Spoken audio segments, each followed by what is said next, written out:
Hello bike নিয়ে কনে রে তুই? চল আজকে শুক্রবার নামাজটা পড়ে আসি। আরে মামা, না, আমি যে ঘুরতে আইছি এই কথাটা তো মামারে বলা যাবে না। আরে আমার তো শরীর খারাপ মামা, আমি তো বাসায় ঘুমাই আছি।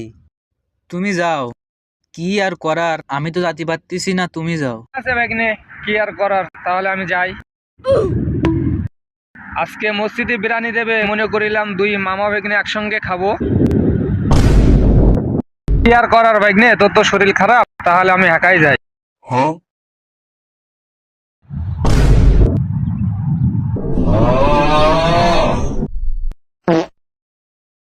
কি আবার মামা, চলো যাই। বিরিয়ানি দিচ্ছ তুমি না কইলে? চলো তাহলে দুজন মিলে খেয়ে আসি। কি রে, তোর না শরীর খারাপ? বিরিয়ানি দিলে আবার শরীর খারাপ কিসের? বিরিয়ানির জন্য তো যাওয়াই যায় মসজিদে। চলো দুই মামা ভাগ্নে মিলে খেয়ে আসি, চলো। হালার ফোহালা ভন্ডামি বহুত শিখছো, হ্যাঁ? আরে মামা, যে জায়গায় বিরিয়ানি দেয় সেই জায়গায় আবার না করা যায় নাকি? জয় বিরিয়ানি।